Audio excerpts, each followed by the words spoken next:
pessoal! Meu nome é Kessia. Meu nome é Raíssa. Meu nome é Clarinha, eu sou nova. Meu nome é Ana. E hoje nós o meu nome é Lugero. Hoje nós estamos com ele e nós vamos fazer algumas perguntinhas sobre a Igreja Presbiteriana e também sobre a Reforma Protestante.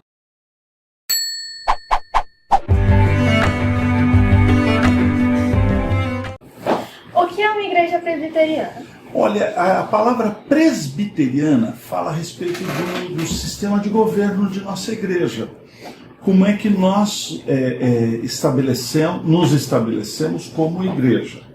A palavra presbítero, ou da onde vem a palavra presbiteriana, presbítero significa velho, ancião. É a mesma palavra para senador. Senador. Senador vem de senil, velho.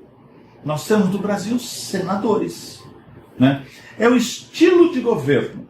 A igreja presbiteriana é governada por concílios de anciãos, né? Quem governa a igreja é Cristo. E ele governa através dos anciãos, através dos presbíteros. Então, por isso que nós nos chamamos presbiterianos, por causa do nosso estilo de governo. Agora, evidentemente, nós temos com isso uma série de outras declarações que são... eu poderia falar muita coisa a respeito desse assunto, mas provavelmente uma coisa mais importante é quem governa esta igreja, o cabeça desta igreja, não é o pastor, não é o conselho, não é o Supremo Conselho da nossa igreja. Quem governa, quem é o cabeça dessa igreja, é Jesus. Ele é o nosso governador. Ele é o nosso rei, acima de todos os outros. E como um governo, né, um governo de presbíteros, né, tendo cabeça Cristo, ele governa através de uma Constituição. A Constituição não é a Constituição brasileira. As leis do Brasil são feitas, se porventura alguma lei for feita contra a nossa Constituição, nós temos que desobedecer esta lei que foi feita contra a Constituição. Porque a Constituição máxima de nossa igreja é a Bíblia, a Palavra de Deus. É por isso que todos os crentes são chamados a conhecer a Palavra de Deus, porque é, na verdade, a voz de nosso Rei governando a nós, que somos os seus súditos. Resumindo, é isso que é a igreja presbiteriana. E o que diferencia a Igreja Presbiteriana das outras denominações? Olha, então, veja só, nós estamos falando a respeito de governo, não é verdade? Então, as outras denominações têm outro estilo de governo. Os batistas, por exemplo, eles são congregacionais, né?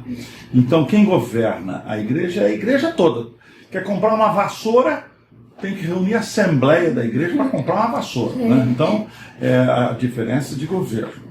Segunda coisa, outras igrejas, por exemplo, são igrejas episcopais. Quem governa a igreja é o colégio de bispos. Ou então, uma igreja que é episcopal levada ao exagero é a igreja papal. Quem governa a igreja é o Papa, né? Então, essas são diferenças de governo. Mas, basicamente, nós dizemos que quem governa a igreja presbiteriana, nós cremos nisso, é Cristo através da sua Constituição, que é a Palavra de Deus. Basicamente isso. O que é uma igreja reformada? Uma igreja reformada é aquela que veio da reforma.